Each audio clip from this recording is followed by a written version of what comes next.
Salam sehat sejahtera pemirsa setia Mata Ketiga. Hari ini kita akan kupas sejenak tentang peristiwa di masa silam yang tak terbayangkan. Ada sebuah tempat bernama Pulau Paskah di Samudra Pasifik. Pulau ini benar-benar misterius. Di sini merupakan salah satu tempat paling terpencil di bumi. Penduduk pulau ini baru diketahui setelah terisolasi dari dunia selama 1300 tahun.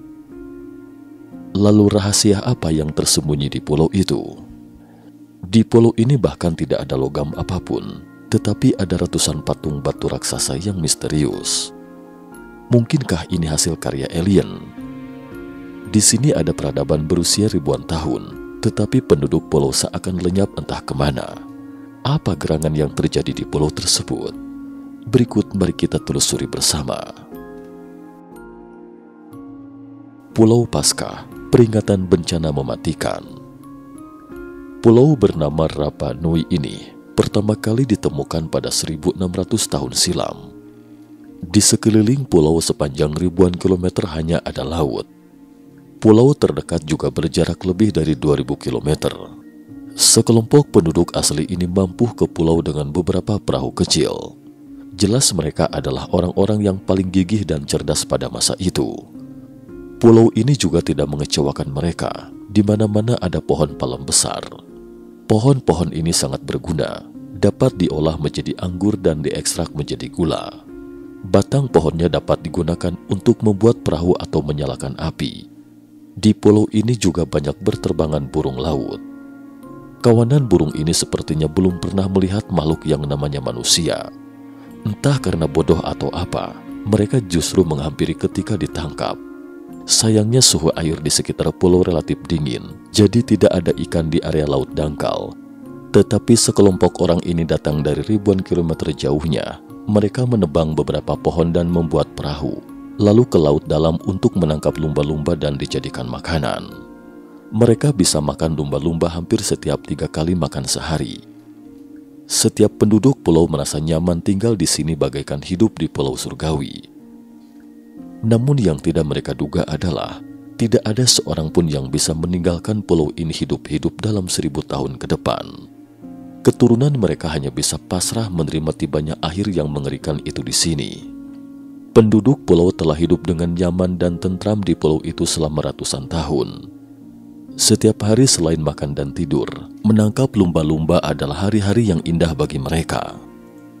Mereka sangat bersyukur dan berterima kasih kepada para leluhur mereka yang telah mendarat di pulau itu dan berharap hari-hari yang indah tentram itu akan terus berlanjut dengan perlindungan dari leluhur mereka. Jadi untuk menghormati leluhur mereka, muncullah patung-patung batu yang paling terkenal di pulau tersebut.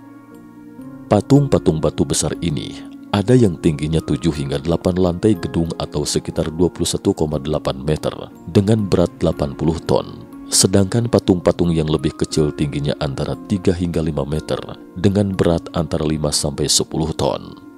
Di seluruh pulau itu terdapat batuan beku eksklusif yang disebut obsidian. Sementara itu satu-satunya cara untuk mengangkut patung-patung batu raksasa ini adalah dengan menggunakan tali. Namun untuk membuat patung-patung batu ini kemudian diangkut dari tambang batu ke pinggir laut dan didirikan di sana dalam kondisi seperti itu adalah pekerjaan yang hampir mustahil. Jadi berbagai kolom misteri dunia yang belum terpecahkan pun sangat suka mengangkat cerita misteri patung-patung batu di Pulau Paskah ini. Mereka menceritakan betapa misteriusnya patung tersebut. Itu adalah hasil karya alien lah, perjalanan waktu dan bahkan kota yang tenggelam dan sebagainya. Singkatnya, mereka tidak percaya itu semua adalah hasil karya penduduk asli. Padahal rahasia pembuatan patung batu sudah lama terpecahkan. Suku asli setempat membuat keajaiban dengan ketekunan dan kecerdasan yang sama seperti nenek moyang mereka. Mereka mengukir batu dengan batu dan menghasilkan patung batu besar, kemudian menggali lubang di kaki gunung untuk membuat patung batu yang beratnya beberapa ton itu berdiri. Mereka dengan cerdik menggunakan tali membuat patung itu berjalan sendiri ke pantai tanpa perlu dengan susah payah mengangkutnya dengan tenaga ekstra. Karena membuat patung batu secara bersama, semua penduduk menjadi sangat kompak dan tidak ada perang selama ribuan tahun. Karena sulitnya membuat patung batu, 30 orang yang membuatnya bersama pun butuh waktu setidaknya 1 tahun baru bisa diselesaikan. Saat diangkat, mungkin diperlukan 500 orang untuk bekerja sama. Jadi, meskipun penduduk pulau itu secara bertahap terbagi menjadi puluhan suku kecil, namun suku-suku pada waktu itu sangat kompak. Cara persaingan antar suku adalah siapa yang mampu membuat patung batu yang lebih tinggi, dan ketika salah satu suku yang ingin membuat patung batu, suku lain juga akan saling membantu dan bertukar sumber daya mereka masing-masing. Setiap tahun, mereka membuat 3 atau 5 patung batu di pulau itu. 300 tahun kemudian, terdapat hampir 1000 patung batu seperti itu di pulau tersebut. Mereka percaya bahwa dengan begitu banyaknya patung yang melindungi, kehidupan yang damai tentram pasti akan terus berlanjut. Namun mereka tidak menyadari bahwa kebahagiaan setiap kelahiran baru sedang mendorong mereka ke ambang kematian. Mutasi. 10 tahun kemudian, beberapa orang di pulau itu mengatakan tidak ada lagi burung laut yang bisa dimakan dalam beberapa tahun terakhir. Mereka mungkin tidak tahu bahwa burung laut tidak lagi bersarang di pulau karena banyaknya pohon palem yang telah ditebang selama berabad-abad. Dan beberapa tahun kemudian, tidak ada lagi pohon yang cukup di pulau itu untuk membuat perahu. Mereka tidak bisa lagi melaut dengan perahu untuk menangkap lumba-lumba. Ini berarti mereka hampir tidak bisa lagi menikmati daging. Mereka juga bukannya tidak mau menanam pohon, tapi pohon seperti itu butuh waktu puluhan tahun untuk tumbuh. Jadi sebelum pohon itu tumbuh besar, mungkin mereka sudah mati kelaparan. Apalagi banyak bibit pohon palem yang digerogoti tikus. Masyarakat adat yang cerdas juga telah memikirkan banyak cara. Misalnya menanam pisang, talas dan menggunakan batu hitam menyerap panas untuk mendorong pertumbuhan tanaman. Tetapi semua ini tidak dapat menghadapi sebuah kenyataan yang kejam. Sumber daya di pulau tidak mungkin dapat menghidupi begitu banyak orang. Sekarang masyarakat adat sering berebut makanan bahkan saling membunuh anggota suku lainnya. Tidak hanya itu, mereka juga merobohkan patung-patung batu mereka dan saling mengutuk. Patung batu adalah kepercayaan terpenting masyarakat adat. Ini sama saja dengan membunuh seluruh keluarga dan bahkan membakar kuil leluhur. Tidak ada lagi persatuan di pulau itu seperti di masa lalu. Dalam beberapa tahun, hampir semua patung telah roboh dan tidak ada lagi yang mampu untuk mendirikannya kembali. Sementara makanan yang bisa dimakan semakin sedikit, sehingga banyak yang mati hidup-hidup karena kelaparan. Pada saat itu, populasi yang berjumlah hampir 30.000 orang hanya tersisa kurang dari 10.000 orang di pulau itu. Beberapa di antaranya bahkan mulai memakan sesama mereka untuk bertahan hidup. Sehingga beberapa waktu kemudian muncullah kata-kata umpatan yang tidak terbayangkan di tempat lain. Karena kandungan kata makian ini relatif sensitif, jadi saya tidak akan membeberkannya di sini. Anak-anak muda generasi selanjutnya tidak lagi menghormati patung batu yang roboh ke tanah. Tidak ada yang akan bersyukur dan berterima kasih kepada nenek moyang mereka karena telah membawa mereka ke pulau ini. Dan tidak ada lagi yang akan mengukir patung batu raksasa. Hanya beberapa orang mulai mengukir manusia burung seukur telapak tangan, dan ini adalah keyakinan baru mereka. Mereka berharap bisa menjadi burung dan terbang menjauh dari neraka ini. Beberapa tahun kemudian, nasib buruk yang seakan tiada henti pun menimpa mereka. Sekelompok orang asing muncul di pulau itu. Pemimpinnya adalah penjelajah Belanda, Jacob Roggeveen. Karena Jacob tiba di pulau ini pada hari Paskah 5 April 1722, maka pulau ini diperkenalkan ke dunia sebagai Pulau Paskah. Roggeveen mengubah nama Rapa Nui menjadi Pulau Paskah. Penduduk asli setempat sempat bentrok dengan bangsa Belanda. Mereka menggunakan kapak batu sebagai senjata. Tentu saja tidak bisa mengalahkan senjata Belanda. 12 penduduk asli setempat pun tewas karenanya. Bangsa Belanda menyisir di sekitar pulau dan mendapati pulau itu tidak berharga. Jadi mereka hanya mencatat sekadarnya lalu pergi. Bisa dikata, ini sudah cukup beruntung bagi penduduk asli setempat, karena armada seperti ini telah menjelajah pulau-pulau yang tak terhitung jumlahnya dalam 200 tahun sebelumnya. Mereka menjadikan penduduk asli sebagai budak dan menjarah habis seluruh sumber daya di pulau. Tapi keberuntungan ini tidak bertahan lama. 50 tahun kemudian, datanglah armada Spanyol. Kapten armada Spanyol ini berniat menguasai pulau itu. Cara penguasaannya sama seperti penjajah lain pada masa itu, yaitu mencari papan kayu dan mengajar penduduk asli mengukir di atasnya. Mereka sama sekali tidak tahu bahwa yang mereka ukir adalah perjanjian kolonial dan tanpa disadari memberikan pulau tempat nenek moyang mereka tinggal selama ribuan tahun kepada bangsa Spanyol. Namun penduduk asli masih memiliki kecerdasan nenek moyang mereka. Mereka terinspirasi dari papan kayu dan menciptakan seperangkat karakter atau huruf mereka sendiri, rongo-rongo, yaitu sejenis bahasa tulisan yang sulit dibaca. Ini benar-benar menakjubkan. Hanya ada beberapa kumpulan tulisan yang ditemukan secara independen dalam seluruh sejarah manusia. Kecerdasan mereka dalam hal ini mungkin jauh lebih tinggi daripada bangsa Eropa yang menggunakan abjad. Tetapi armada Spanyol tidak hanya sekedar mengilhami mereka menciptakan tulisan. Entah kenapa di permukaan kulit banyak orang di pulau itu mulai bernanah. Ada yang tiba-tiba lumpuh dan ada yang mengalami gangguan mental dan mania. Jeritan orang-orang ini bisa terdengar setiap malam. Dan ini semua berasal dari penyakit yang belum pernah mereka dengar, sifilis, yaitu infeksi bakteri yang biasanya menyebar melalui kontak seksual dan dimulai dengan luka tanpa rasa sakit. Untuk diketahui, mania adalah suatu kondisi gangguan suasana hati yang membuat seseorang merasa sangat bersemangat secara fisik dan mental. Mania dapat berubah menjadi berbahaya karena beberapa penyebab. Seseorang mungkin tidak tidur atau makan ketika berada pada keadaan mania.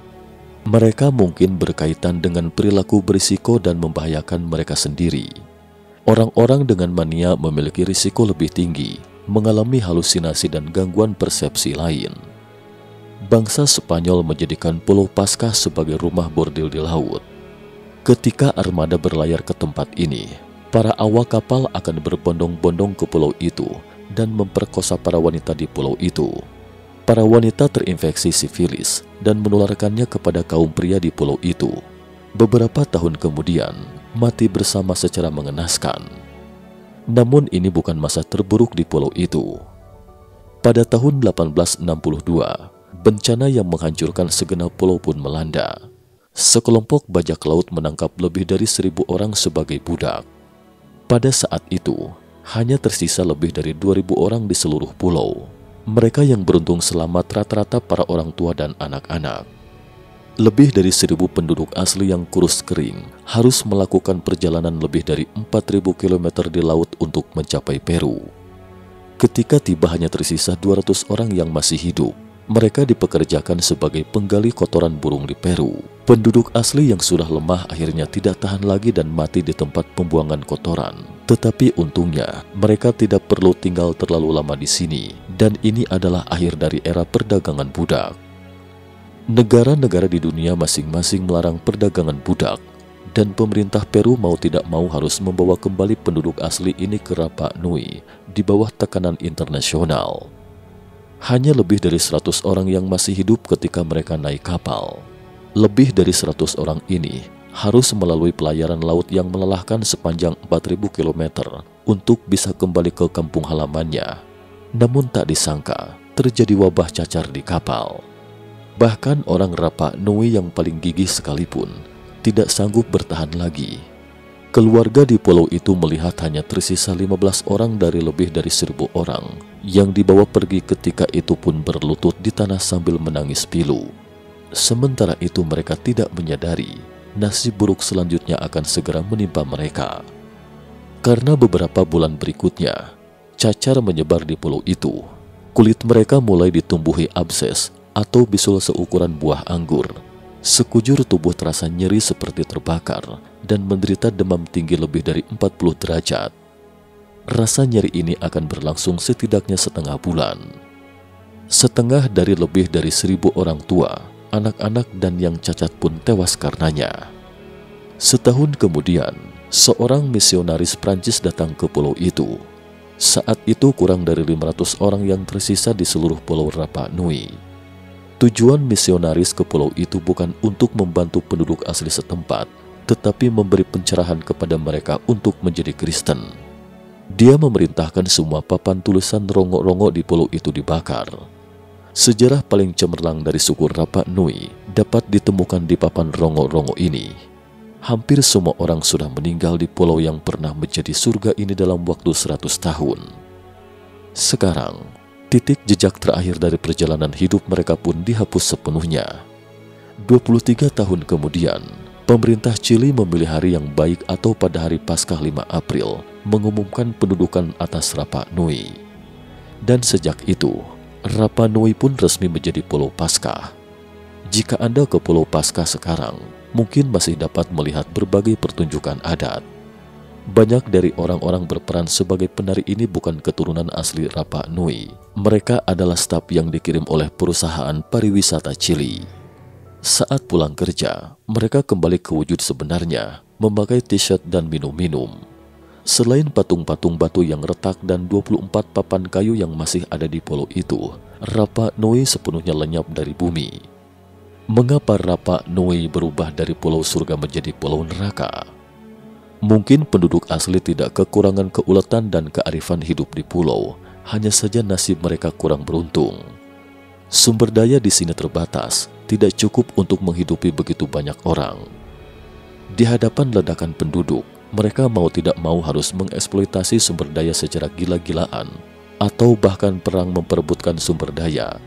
Dan yang lebih penting, tidak ada tetangga di sekitar mereka yang dapat memberikan bantuan. Tanpa tetangga untuk bertukar sumber daya dengan mereka, karenanya mereka terpaksa mencari semua sumber daya yang dapat mereka gunakan di pulau kecil ini. Pulau kecil seperti itu pasti akan mengarah pada penghancuran diri. Bahkan meski tanpa penghancuran diri, peradaban asing manapun dengan sumber daya berlimpah dan menenteng senjata berikut kuman penyakit sudah cukup untuk melakukan pembantaian destruktif terhadap mereka. Kita mungkin beruntung tidak tinggal di pulau seperti itu, tetapi bila kita perbesar sedikit medan penglihatan, akan ditemukan sebuah fakta yang mengerikan seperti berikut ini.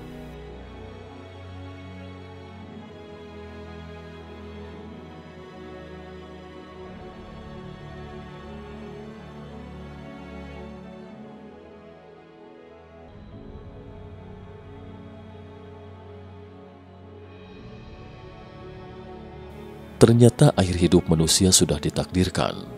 Mungkin hanya dengan bermigrasi ke alam semesta, manusia baru dapat mengubah nasibnya. Sebelum itu, melindungi lingkungan dan menghargai sumber daya mungkin dapat memberi kita sedikit lebih banyak waktu. Bukankah begitu? Cukup sekian dulu topik kita hari ini. Terima kasih atas perhatiannya.